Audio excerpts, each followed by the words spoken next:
बिस्मिल्लाहिर्रहमानिर्रहीम। अस्सलाम वालेकुम एस्पायरेंट्स। मोहम्मद बिलाल आज़ाद के साथ आज लेक्चर 35 केमिस्ट्री पढ़ेंगे। आज ये लेक्चर 35 हम देखते हैं क्या पढ़ना है। सामने ये शख्सियत जनाब एक बड़ी नौजवान शख्सियत नज़र आ रही है। इनका नाम है जनाब थॉमस ग्राहम। हमने ना पिछले टॉपिक में पढ़ा था डिफ्यूजन और फ्यूजन। आज उसी के मुतल्लिक़ एक लॉ पढ़ना है, ग्राहम्स लॉ ऑफ डिफ्यूजन। इतना नौजवान बंदा है और इतनी सादा बात की है, कहता है जनाब भैंस हो ना तो वो आहिस्ता चलेगी, बकरी हो ना तो तेज़ भागेगी। कहा कैसे? कहता है जनाब एक इतना को बॉल पकड़ें, उसे ऐसे फेंकें और एक इतना बड़ा बॉल फेंकें, उसे ऐसे ज़ोर से जब फेंकेंगे तो जो छोटे वाला होगा वो दूर जाएगा, वो तेज़ी से जाएगा ना।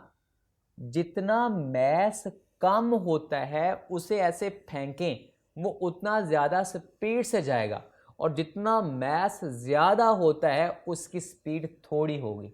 मतलब मैं 2-3 अगर पत्थर उठा लेता हूँ और उनके डिफरेंट मैसेज हैं और उनको ऐसे फेंकता हूँ, तो जितने कम मैस वाले होंगे वो ज़्यादा स्पीड से जाएंगे ना।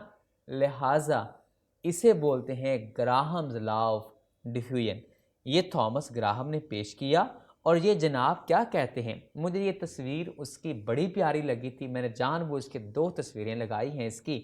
ये बड़ी नौजवान शख्सियत और इसका एक बड़ा नाम है, इसका बड़े इनामात इन्हें मेडल्स मिले हैं। और ये हमारे पास कहते हैं कि जनाब रेट ऑफ डिफ्यूजन हो या फ्यूजन हो, वो इन्वर्सली प्रोपोर्शनल होता है square root of its density.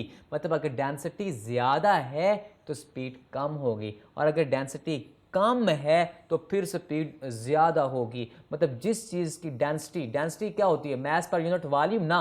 मतलब आप मोलर मैस की ही बात कर लें, तो जिसका मोलर मैस ज़्यादा सारा होगा वो वज़नी है, वो आहिस्ता जाएगा, और जिस गैस का मोलर मैस कम होगा वो हल्की है, वो ज़्यादा स्पीड से जाएगी। लिहाजा आएँ देखते हैं, इसको कंक्लूड निकालते हैं। अगर हमारे पास ये कहता है कि जनाब रेट ऑफ डिफ्यूजन इनवर्स है किसके? डेंसिटी के अंडर रूट के, और प्रोपोर्शनल की अलामत को हटाइए और के कांस्टेंट लगा दीजिए, और हाँ ये क्या बन गया, ये इस डेंसिटी को ऊपर ले जाइए इज इक्वल टू के क्या है? प्रोपोर्शनैलिटी कांस्टेंट है, ये कभी भी नहीं बदलता।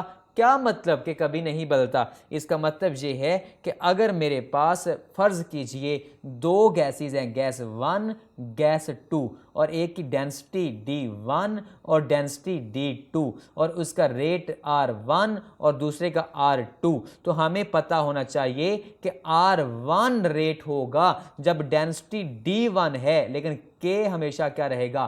कांस्टेंट। क्यों? क्योंकि अगर डेंसिटी D2 करेंगे तो R भी R2 हो जाएगा, मतलब रेट भी बदल जाएगा। अगर डेंसिटी D1 तो रेट भी R1, अगर डेंसिटी D2 करेंगे, डेंसिटी चेंज करेंगे, मास चेंज करेंगे, तो उसकी स्पीड भी चेंज हो जाएगी, लेकिन K क्या रहेगा?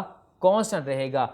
इसको हम क्या बोलते हैं? Graham's law of diffusion. तो आप क्या करें, ये जो 2 इक्वेशंस हैं, जो 2 इक्वेशंस में आपस में इनको कंपेयर करें, क्योंकि ये साइड इक्वल है तो इसका मतलब ये साइड भी क्या है? इक्वल है। कंपैरिजन करें और R वालों को एक साइड पे कर लें, डेंसिटी वालों को एक साइड पे कर लें। मतलब ये R1 D1 के इनवर्स है और ये R2 इस D2 के क्या है? इनवर्स है। 2 इक्वेशंस को हमने इकट्ठे कर दिया है। This is known as Graham's law of diffusion. बड़ा सादा सा लॉ कहता है हल्की चीज़ हो स्पीड से जाती है, और वजनी चीज़ हो, मास ज़्यादा है, डेंसिटी ज़्यादा है, तो वो आहिस्ता आहिस्ता जाएगी। लिहाजा हमारे पास इस लॉ को दोबारा से मैं एक नए तरीके से लिखता हूँ कि ये जो डेंसिटी है, असल में इसे हम मोलर मैस भी कह सकते हैं, क्योंकि जिसका मोलर मैस ज़्यादा उसकी डेंसिटी ज़्यादा। इसे हम m से डिनोट कर सकते हैं। लिहाजा D2 ओवर D1 था, हमने M2 ओवर M1 रख दिया। ये भी क्या है? ये हमारे पास ग्राहम्स लॉ ऑफ डिफ्यूजन है। अच्छा, हमारे पास एक बात देखते हैं, इसको हमने डेमोन्स्ट्रेशन ऑफ ग्राहम्स लॉ, ये लॉन्ग क्वेश्चन है, ये हम एक टॉपिक पढ़ने लगे हैं जो बड़ा ही इंपॉर्टेंट लॉन्ग क्वेश्चन है। फ़र्ज़ करें एक गिलास की ट्यूब ले लें, ये मेरे पास 100 सेंटीमीटर गिलास की ट्यूब ले ली। आपने क्या करना है? एक रुई लेनी और इधर भी एक रुई लेनी है। एक को HCl के अंदर भिगोना है और एक को आपने अमोनिया के अंदर भिगोना है। दोनों को भिगो के वो जो ग्लास की ट्यूब ली है, दोनों कॉटन को एक ही टाइम पे, टाइम में वेरिएशन नहीं करनी, साइमल्टेनियसली इधर से लगाएं और इधर से भी लगा दें, और साथ ही आप क्या करें, रबड़ बंग लगा के बंद कर दें। अब आप थोड़ी देर वेट करें। अब इस ग्लास ट्यूब के अंदर आप नोट करेंगे कि उधर से उसके भी वेपर्स जा रहे हैं, उसके भी वेपर्स जा रहे हैं, मतलब उसके भी मालिक्यूल जा रहे हैं, उसके भी मालिक्यूल जा रहे हैं। तो ट्यूब के अंदर कुछ देर बाद एक खास जगह पे आपको दोदिया कलर मतलब वाइट फ्यूम्स पैदा होंगी, करीबन वाइट मतलब मिल्की कलर की फ्यूम पैदा होगी। ये करीबन रिंग टाइप ये फ्यूम पैदा हुई, मतलब वो जहां पे फ्यूम पैदा हुई है वहां पे एक काम हो गया। क्या काम हो गया है कि अमोनिया उधर से आई, उधर से HCl के मॉलिक्यूल्स आए, उन्होंने आपस में रिएक्शन करके अमोनियम क्लोराइड बना दिया है, और वो मिल्की कलर होता है, इसलिए आपको वहां पे व्हाइट फ्यूम धुएं की तरह नजर आ गया। अब जहां पे वो आके टकराए वहां पे रिएक्शन हुआ, वहां पे आप निशान लगा दीजिए। वहां पे आपने निशान लगाया और इस साइड पे देखा कि ये इसने कितना फासला तय किया और इसने कितना फासला तय किया। जो अमोनिया है इसने 59.5 सेंटीमीटर और जो HCl है इसने 40.5 सेंटीमीटर। ओहो, ये क्या हुआ, उसने कम क्यों किया? HCl मीन H का मैस 1, क्लोरीन का 35.5, मतलब HCl का मैस होता है 36.5, और इधर अमोनिया, आपको पता है अमोनिया का मैस होता है 17 ग्राम पर मोल। लिहाजा अमोनिया ना NH3, N मीन नाइट्रोजन का मैस कितना होता है 14, H और H मतलब 3 हो गया, 1 1 1, तो 17 हो गया, 17 ग्राम पर मोल। लिहाजा जिसका मैस कम है उसने ज्यादा फासला तय किया, मतलब उसने 59.5 सेंटीमीटर, मतलब ज्यादा फासला का मतलब क्या है, उसका रेट ज्यादा है, उसके भागने की स्पीड ज्यादा है, उसकी डिफ्यूजन की जो शरह है वो ज्यादा है, मतलब डेंसिटी कम स्पीड ज्यादा। This is known as Graham's law of diffusion. ये हमारे पास, अच्छा देखें इसको एक और तरीके से देखते हैं। हमारे पास जो HCl है इसने इतना फासला तय किया, जो अमोनिया है उसने इतना फासला तय किया एट द सेम ड्यूरेशन, एक ही टाइम के अंदर। हुआ क्या कि जहां पे वो दोनों टकराए वहां पे वाइट फ्यूम पैदा हुई, अमोनियम क्लोराइड वहां पे पैदा हुआ पॉइंट ऑफ जंक्शन में जहां पे उन्होंने आपस में टकराए हैं। अच्छा, उसके अंदर आपने देखा कि हमारे पास अमोनिया और HCl ने आपस में असल में रिएक्शन कर लिया है और अमोनियम क्लोराइड बन गया है। अच्छा, यहाँ पे एक बात का ख्याल रहे, अगर मैं कहूँ कि rate of ammonia over rate of HCl, तो इधर ये इनवर्स है ना, तो इधर क्या आएगा, मोलर मैस ऊपर HCl का आएगा और नीचे किसका, अमोनिया का। इनवर्स लिखना है, अभी अभी हम नीचे निकाल के आए हैं, पीछे ड्राइव किया हमने, और लिहाजा उसका रेट, ये अमोनिया का रेट मतलब वो तेज भागी, और ये कम है 40, ये किसका, HCl का रेट। और इधर हमारे पास HCl का मैस मैंने आपको थोड़ी देर पहले बताया कैसे, और ये 17 अमोनिया का मैस है। दोनों की वैल्यू पुट की और दोनों साइड इक्वल आ गई, मतलब ये बात सही साबित होगी, डेमोन्स्ट्रेट हो गया। डेमोन्स्ट्रेशन मीन वजाहत, तशरी, उसकी वेरिफिकेशन, उसकी तस्दीक की हमने एक्सपेरिमेंट की मदद से। लिहाजा एक बात तो समझ आ गई कि हमारे पास अमोनिया तेज भागी है, ज्यादा फासला तय किया है। इसका मतलब ये है कि उसका रेट उसकी डेंसिटी के इनवर्स है, मतलब डेंसिटी उसकी कम है इसलिए उसकी स्पीड ज्यादा है। ये क्या था, ग्राहम लॉ ऑफ डिफ्यूजन। अच्छा, ये हमारे पास है, एक छोटा सा आपके आसानी की खातिर एक प्रैक्टिकल करते हैं। अच्छा देखें, मिसाल लीजिए हमारे पास एक मिक्सचर है अमोनिया का और HCl का। हमने क्या किया, उसके लिए R1 ओवर R2 मतलब मोलर मैस M2 ऊपर और M1 नीचे। अच्छा, यहाँ पे हमारे पास क्योंकि अमोनिया और HCl की बात हो रही है, आपको पता होना चाहिए कि इन दोनों के मैसेस क्या हैं, इन दोनों के मोलर मैस आपको पता होना चाहिए। तो आए चेक करते हैं rate of ammonia over rate of HCl। तो ऊपर मोलर मैस किसका आएगा, HCl का, नीचे किसका आएगा, अमोनिया का। मतलब ये आपस में इनवर्स और ये आपस में क्या है, इनवर्स। मोलर मैस HCl का आपको थोड़ी देर पहले बताया था, H का 1 होता है, क्लोरीन का 35.5, तो टोटल 36.5 हो गया। नाइट्रोजन का 14 और ये हमारे पास मिला के 17 हो गया।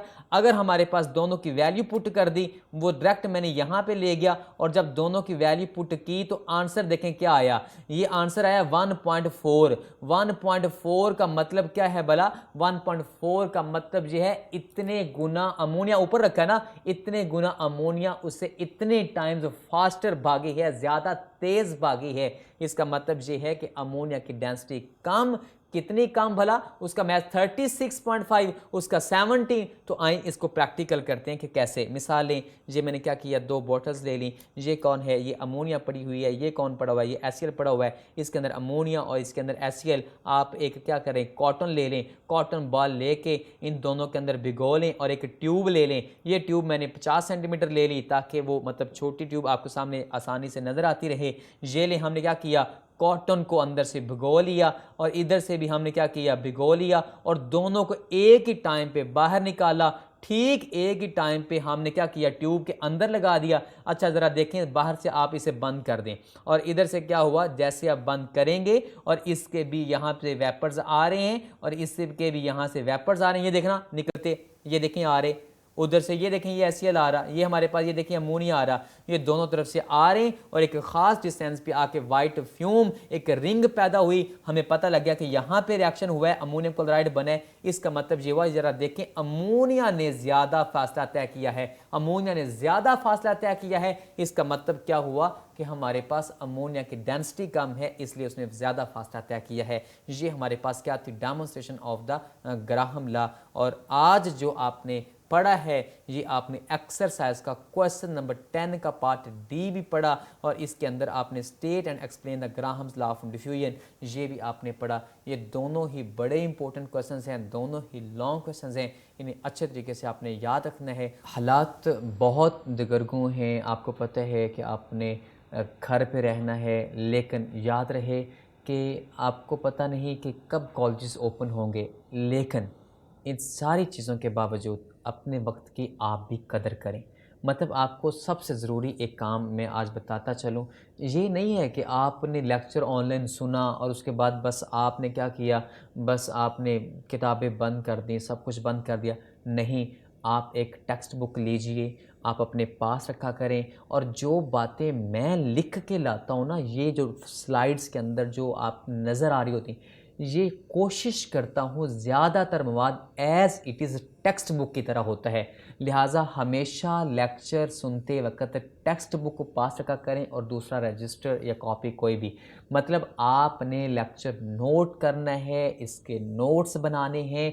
और हाँ, एक बात का ख्याल रहे कि जो चीज़ें मैं मेन बताता हूँ, मैं जानबूझ के अंदर एमसीक्यू लिख के नहीं लाता, ताकि आप अच्छे तरीके से लेक्चर को सुने, मेरी बातों को सुने, उनके कंसेप्ट को सुने और आपको एमसीक्यू का जवाब देना आना चाहिए। कुछ बच्चों ने कमेंट में कहा था कि सर 7 एमसीक्यूज़ भी करवा दिया करें, लेकिन आपने कभी गौर किया, मैं लेक्चर पढ़ाते हुए साथ साथ आपको बताता रहता हूं कि ये एमसीक्यू है, ये एमसीक्यू है, ये फार्मूला है। आप ये सारे साथ साथ ध्यान से सुना करें, याद करते रहा करें। और अब ये क्या होगा कि जैसे आपका टेस्ट हुआ करेगा, उस टेस्ट के अंदर जब एमसीक्यू आएंगे तो आपको समझ आएगा कि वाकई आपके पास कितना कंसेप्ट है। हम क्या करते हैं, जैसे ही चैप्टर के अंदर से 2-3 टेस्ट बनते हैं, सारे एमसीक्यूज़ में उनमें शामिल कर दिया करता हूं। लिहाजा एमसीक्यूज़ के वाले से परेशान नहीं होना, लेकिन आप साथ साथ चीज़ें रजिस्टर पे नोट क्या करें, नोट्स बनाते जाएं और अपना ख्याल रखना है। अल्लाह हाफिज़। Thank you. फ़ी अमानिल्लाह।